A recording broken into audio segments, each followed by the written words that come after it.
UK Weekly podcast with me, your host, Marcus Cleaver. This week we're going to look at the case of Navigators Insurance Company Limited and Atlasnavios-Navegacao, LDA, and the citation for this case is 2018 UKSC 26. And we're getting into shipping law this week, and while that tends to have its own unique legal regime, we will see that, in this case at least, there is a strong relationship with insurance, contract and the law of tort. The ship in question is called the B Atlantic and was owned by Atlasnavios. In August 2007, a drug gang used the ship to try and export cocaine from Venezuela by strapping it to the hull of the vessel. This attempt failed before it began, as the ship was detained before even leaving Venezuela. The problem is that ships can remain in detention for a long time, but the insurance contract made provision for this in Clause 3, so that after 6 months the vessel could be considered a constructive total loss and the owner could recover. You might be tempted to think that that is it then, but as is often the case with insurers, things are not so simple, and there are a couple of provisions in the contract that we need to be aware of. On the one hand, there is an exclusion clause at 4.1.5, such that the policy excludes any detainment that occurred because, quote, of infringement of any customs or trading regulations, end quote. On the other hand, clause 1.5 states the insurance does cover loss caused by, quote, any person acting maliciously, end quote. The question then is how these clauses interact. Does the exclusion simply apply and the owners are unable to recover, or does the exclusion not extend to those malicious acts that are outside of the control of anyone? The High Court took a sympathetic view towards the ship owners and held that the action of the drug smugglers should not affect the ability to recover. The Court of Appeal disagreed and held that even though there were undoubtedly malicious acts by a third party, in line with clause 1.5, that does not change the applicability of the exclusion clause 4.1.5.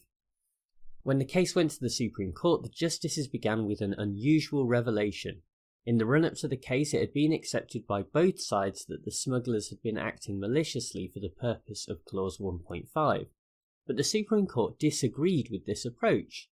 No, this doesn't mean that the senior judiciary have suddenly taken a much more liberal view towards drugs, but rather they thought much more carefully about the definition of malice.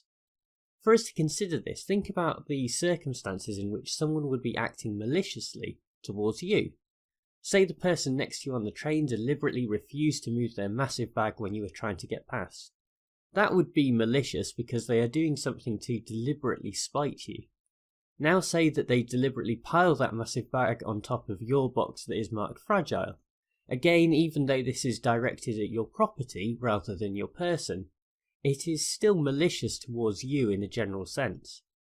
However, what about if this annoying person had stolen something from another passenger and, fearing they would get caught, hid the stolen item in your bag? They have certainly acted against your property, but it is hard to describe this as malicious because it does not appear to be directly targeted at you with any degree of spite. They were looking for somewhere to hide the stolen goods and your bag just happened to be the closest. A parallel can be drawn with this case.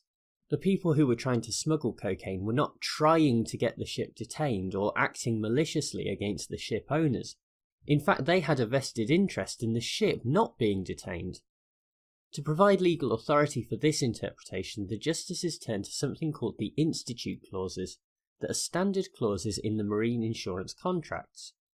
The people who drafted these clauses in the first place would not have been thinking about situations like this case when using words such as acting maliciously.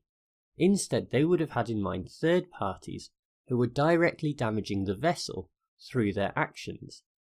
This interpretation appears to be confirmed by some of the earlier case law, such as the Mandarin Star in 1968 and the Salem in 1982, that held malice requires an element of spite, like we mentioned previously. The justices could have just left it there, but thankfully they did also address the issue around clause 4.1.5 as well, and decided that the exclusion clause would still have had effect, even if there had been a malicious act against the ship. Remember that clause 1 sets out the events that the insurance covers, but that is explicitly, quote, subject to the exclusions, end quote.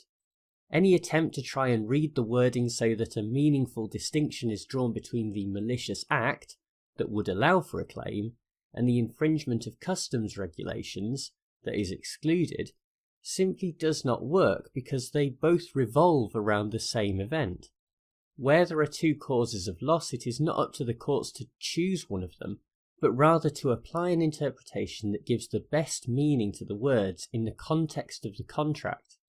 In this case, it was the breach of customs regulations that directly led to the detainment of the ship, and that is why the insurance claim would fail, even if the actions of the smugglers were deemed to be malicious. When it comes to reviewing this case, the starting point has to be that in an ideal world there would be consistent enforcement of contracts by the courts, save for some rare scenarios where there might have to be intervention, and this is certainly true in the commercial sector more than any other. The problem is that the facts and the contract in this case show just how hard it can be to give meaning to the terms and conditions of an agreement. The institute clauses have been around for decades, and yet there are still open questions of interpretation that are seen in different ways by the Court of Appeal and the Supreme Court. Overall, the approach to the phrase acting maliciously by the Supreme Court does make sense when you think about it, but it is still quite a harsh and restrictive interpretation that serves the insurance industry a lot more than ship owners. In any case, the upholding of the exclusion clause is right. The contract clearly says that infringement of a customs or trading regulation will preclude a claim, and ultimately it was that caused the loss. It might be thought that the operation of the contract in this way is again quite harsh, but it does fit with the general aim of marine insurance, where insurers are offering protection against a quite specific and limited range of so-called perils. Widening this would likely put the cost of insurance up, and arguably reduce the measures that ship owners might take to protect their vessels from this type of situation in the future. Well, thank you very much for tuning into another edition of the podcast. Thanks as ever to bensound.com, who provide the awesome theme music. Remember, if you do want to find out more about me and my work, then you can either visit me on YouTube at youtube.com/Marcus Cleaver, or just go directly to my website, uklawweekly.com, where you can still pick up your free ebook on how to answer problem questions. I'll be back with another episode next week, but in the meantime, bye!